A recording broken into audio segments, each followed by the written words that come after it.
एक छोटा सा बदलाव बड़ी सफलता का हिस्सा होता है। आज उसी सफलता के बदलाव के अवसर को तलाशता हुआ ये वीडियो धनु राशि के जीवन पर समर्पित है। अक्टूबर 2024 का ये महीना एक ऐसा महीना है जहां पर बेस डलने वाला है, नींव डलने वाली है आगामी फरवरी सन 2025 तक के समय को। कैसे होगा, इसी बात को लेकर के ये वीडियो आपके समक्ष उपस्थित है। प्रारंभ करते हैं इस महीने के प्रारंभ 3 अक्टूबर से। 3 अक्टूबर को एक बड़ा परिवर्तन देखने को मिलता है शनि के माध्यम से। शनि एक ऐसे ग्रह बनते हैं जो आपके धन के स्वामी हैं और इस समय पर धन से दूसरे भाव पर चल रहे हैं। शनिदेव तृतीय भाव पर विद्यमान है। जैसे 3 अक्टूबर का डेट आता है, शनिदेव राहु के नक्षत्र पर प्रवेश कर जाएंगे। इस हिसाब से देखा जाए तो शनि आपका धन है और वहीं पर राहु के पास अपार संपत्ति है, अर्थात अपार यदि कोई कार्य को सिद्ध करना हो तो वो राहु के हाथ में ही है। इस प्रभाव को समझते हुए आप ये जानिएगा कि आर्थिक दृष्टिकोण से ये शनि का राहु के नक्षत्र पर परिवर्तन करना एक मजबूत स्थिति को जन्म देगा। हो सकता है इस समय पर माता जी के स्वास्थ्य में कुछ नरमा गर्मी भी दिख जाए, क्योंकि यहाँ पर चतुर्थ भाव प्रभावित होगा। चतुर्थ भाव माता जी का होता है। हो सकता है इस समय पर प्रॉपर्टी प्राप्ति करने की आपके अंदर तड़प जागृत हो, क्योंकि धन स्थान के स्वामी का प्रभाव चतुर्थ से मिल रहा है। आपके पैसे, प्रॉपर्टी इत्यादि के कार्य में भी आप संलग्न कर सकते हैं। दूसरा सबसे महत्वपूर्ण परिवर्तन होगा देवगुरु बृहस्पति का वक्री अवस्था पर आना। आपके अपने ही राशि के स्वामी हैं, धनु राशि के स्वामी देवगुरु बृहस्पति इस समय पर छठे भाव पर चल रहे हैं और जैसे ही 9 अक्टूबर आता है, ये छठे भाव का परिणाम मजबूती से देते हुए पंचम भाव का परिणाम भी आपको प्रदान करेंगे। देखा जाए तो योग कारक स्थिति है। एक बड़े परिवर्तन, एक बड़े बदलाव को आप देख सकते हैं। इस समय पर कोई नौकरी से जुड़े हुए महत्वपूर्ण कार्य हो सकते हैं।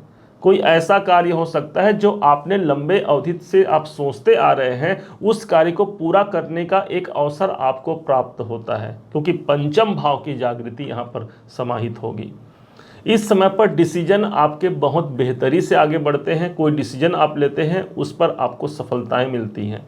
संतान पक्ष को लेकर के यदि चिंता व्याप्त है, उनके एजुकेशन, उनकी कैरियर को लेकर के, तो छठे भाव से वक्री होकर के पंचम भाव का शुभ परिणाम यहाँ पर देवगुरु बृहस्पति देंगे।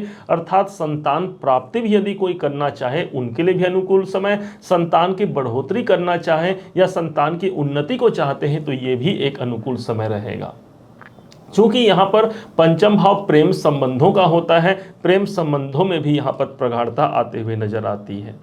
यदि आप शिक्षा में हैं, यदि आप विद्यार्थी हैं, तो पंचम भाव जागृत हो रहा है। इस कारण से शिक्षा में एक बेहतरी का अवसर भी देवगुरु बृहस्पति आपको दिला पाते हैं। यदि आपके राशि के स्वामी छठे भाव पर है, कोई स्वास्थ्य से जुड़ा कोई समस्या भी चल रहा है, तो यहीं पर तो ये वक्री हो रहे हैं। मतलब अभी हमारे पास समय है कि अपने स्वास्थ्य पर सुधार कर सकते हैं और स्वास्थ्य भी हमारा साथ देगा हमारे करियर में सफलता के लिए। अगला परिवर्तन जो होता है वो ठीक होगा 10 तारीख को ही, अर्थात 10 अक्टूबर को एक ऐसा परिवर्तन होता है जहां पर बुध देव एक ऐसे राशि पर प्रवेश कर जाएंगे जो उनके मित्र की राशि है। इनकम के भाव पर बुध का गोचर हो जाएगा। जैसे ही इनका बुध का गोचर इनकम भाव पर होता है तो स्वाभाविक सी बात है, बुध हमारी बुद्धि है, बुद्धिमत्ता है, इनकम के भाव पर जाएंगे। कोई बड़े लाभ का अवसर भी निकाल करके ये दे पाते हैं। एकादश भाव इस समय पर प्रभावी होगा तो सोशल सर्कल, सामाजिक कार्यों से भी आपको लाभ मिलता है। बड़े भाई बहनों से लाभ मिल सकता है। चूंकि ये बुध सप्तम के स्वामी हैं, इनकम भाव पर गए हैं। व्यापार यदि आप कर रहे हैं तो उस व्यापार में भी एक नई जागृति, नई उम्मीदी यहाँ पर कायम हो सकती है। जीवन साथी या जीवन संगिनी के माध्यम से में लाभ हो सकता है, क्योंकि सप्तम के स्वामी इनकम पर गए हैं। मित्रों के द्वारा इस समय पर लाभ हो सकता है। तो बुध का ये गोचर आपके लिए बड़ा सपोर्टिंग होगा, जो बड़े लाभ, बड़े इच्छाओं की पूर्ति को प्रदर्शित करता है। अगला गोचर स्टार्ट होता है ठीक 13 तारीख को, 13 अक्टूबर को, जहां पर शुक्र जो आपके 11वें घर पर चल रहे हैं, ये अब चले जाएंगे 12वें घर पर। शुक्र का गोचर हो जाएगा। अब 13 अक्टूबर से ध्यान दीजिएगा, जो आपने इनकम प्राप्त किया है वो इस समय पर किसी निवेश के कार्य पर आप लगा सकते हैं। कोई कार्य आपका बनना है तो वो निवेश आप करा सकते हैं। कोई विदेश से काम बनने का योग है तो 12वें घर पर शुक्र है, अर्थात विदेश संबंधी काम पूरा हो सकता है। कोई इंपोर्ट एक्सपोर्ट संबंधी काम चाहते हैं तो इनकम के स्वामी 12वें घर पर गए, मतलब सोर्स बता रहा है वो आपको कि हाँ भाई विदेश संबंधी काम या इंपोर्ट एक्सपोर्ट संबंधी काम या अपने कार्य क्षेत्र में कहीं बाहर से आपके इनकम के रास्ते खुल सकते हैं।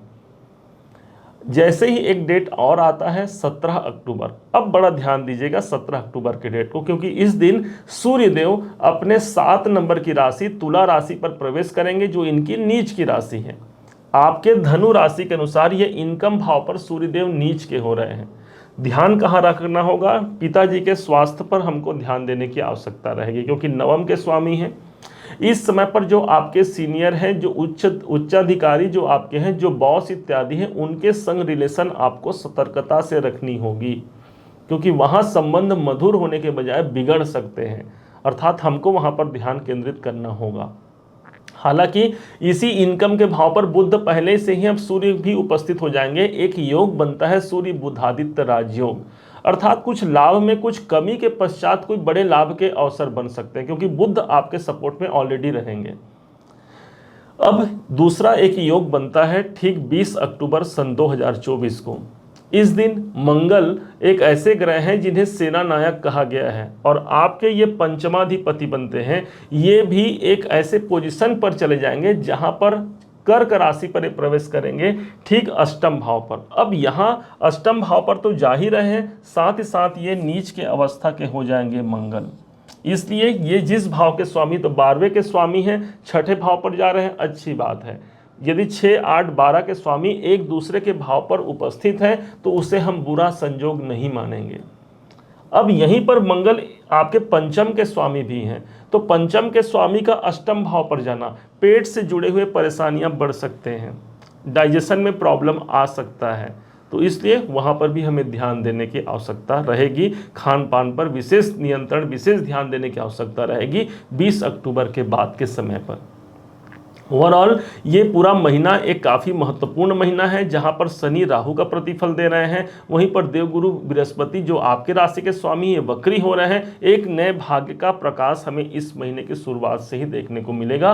विशेष तौर पर 9 अक्टूबर से लेकर के 4 फरवरी सन 2025 तक देवगुरु बृहस्पति का साथ आपको भरपूर मात्रा में दिखाई देगा। उपाय क्या कर सकते हैं? इस महीने 17 तारीख के बाद 2 ग्रह नीच के हो रहे हैं, तो गुड़ और रोटी लेकर के गौ माता को ग्रास जरूर कराइएगा।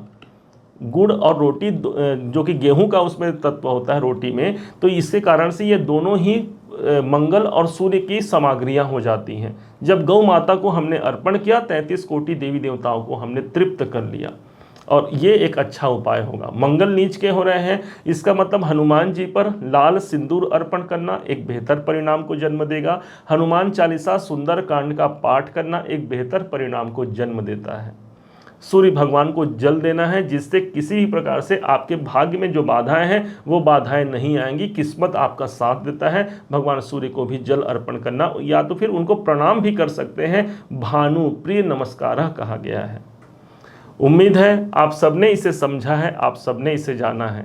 यदि आपने इसे समझा है, जाना है, मेरे समझाने का प्रयास यदि आपको सार्थक लगा हो, मेरे समझाने का तरीका यदि आपको सार्थक लगा हो, तो हर बार की भांति इस बार भी अपना प्यार भरा लाइक और कमेंट करना कभी मत भूलिएगा। और हाँ, यदि अभी तक आपने चैनल को सब्सक्राइब नहीं किया है, सब्सक्राइब जरूर कीजिएगा। पुनः एक बार फिर आप सभी का दिवस बहुत मंगलमय हो, इन्हीं शुभकामनाओं के साथ। जय श्री राम।